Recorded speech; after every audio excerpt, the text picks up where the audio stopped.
In this part, we will discuss about input function or getting input from the user. So input function is one of the most powerful function in Python to develop a lot of projects. So let's begin. Let me say first, simply, I'm gonna type input, then let me put some kind of prompt. Let me say enter color. Then this will allow the user to insert or to enter the color. Let's run this. It's asking me to enter or to type the name of the color. Let me say blue.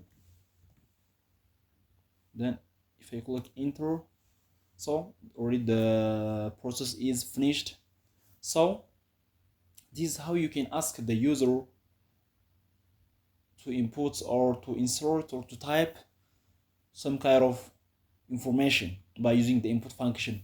Let me add some things on this, or let me develop the input function by using print function. Print, let me say your color is,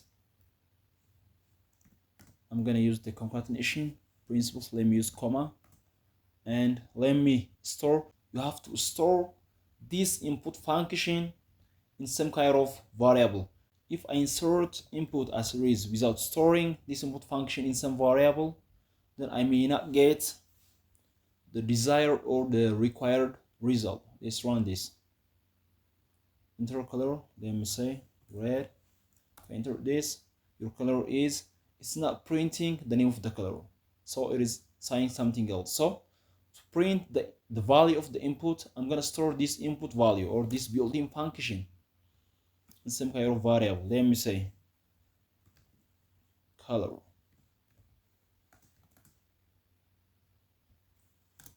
Let me say color equals input. So if I run this here, I'm gonna type color.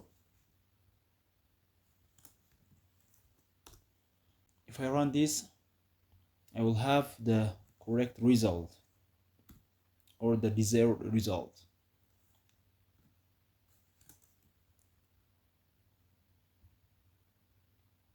Enter color, let me say blue. Your color is blue. This is how input function can be used with print function. So since input function is built-in function, you cannot print as it is. So you must store the value of the input function inside the variables. So this is how you can use the print function with input function. Let me use, or let me show examples by taking multiple inputs from users, like say input,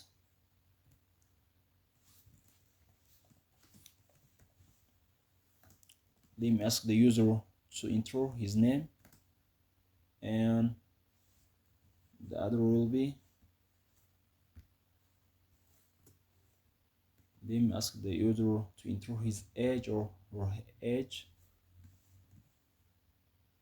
Then I'm gonna store these two built-in function or these two datas from the user inside variable. So let me say this one is name and it equals input, and let's say this one be age and it equals with input from the user. So then I'm gonna say print. So you can take or you can receive as many inputs as possible from users or as you want. So let me say print. For my case, just I want to take two inputs from the user. So let me use print function and print these two values. My name is, then I'm gonna use comma. My name is, then let me say the variable name,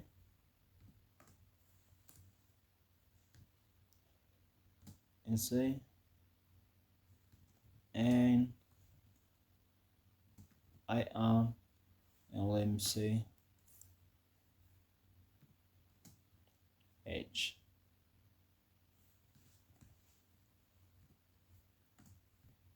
On age. So if I run this, the result will be printed. Let's run this. It's asking me to enter the name. Let's say Brock, and it's asking me to enter my age. Let me say 18.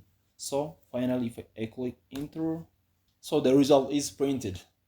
My name is Brock and I'm 18. So this is how you can use the input function. On this lesson, I'm gonna show you how you can build a basic calculator. So here you're gonna use inputs from the user. So let me say the first number is N1, and let me have the inputs. Let me say enter the first number. And as you already know, this input function always brings a string, so I have to change this string to number by using the int function. So I'm gonna use int.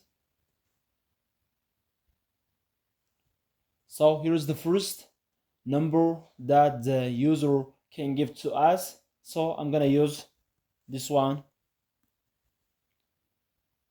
to take the second number. So let me use this one, and let's say this one is N2. That means number 2. And here I'm gonna change this one to second number. So finally, we have the print function. We may use this print function for 4 options on this case. The first one is for addition, the second one is subtraction, multiplication, and division. So let me say print, and if I want to find the sum of 2 numbers, let me say N1 plus N2. So here the result will be printed. So let's run this and we will see what will happen. It is asking me to enter the first number, let me say it's 10. And it's again asking me to enter the second number. And let me say is 10 again. Same. Since our order is to build or to find the result of these 2 numbers, so the result will be 20. Let's run this. Let me say enter right here. So 20 is printed. So this is how you can build a calculator to find the sum of 2 numbers. Let me change this one to multiplication. So when I run this, we're gonna find the product of these 2 numbers. Let me run this. It is asking me to enter the first number. That's 4. And let me say this one is 6. Then 24 will be printed. Here we go. Here's the result. So let me change this one to like division. And let me run this. So the first number, let me say, is 100. And the second number is 10. So 100 divided by 10, it's gonna be 10. So here we go. Here is the result. Now let me change this one to like subtraction. And let me run this. Let me say the first number is 50. And the second number is like 60. So negative 10 is printed. So this is how you can simply build a basic calculator by using this input function. Thank you for watching. Please don't forget to subscribe my channel. Write your comments. If you have any kind of comments on my lessons, please don't hesitate to write your comment in the comment section and share the video.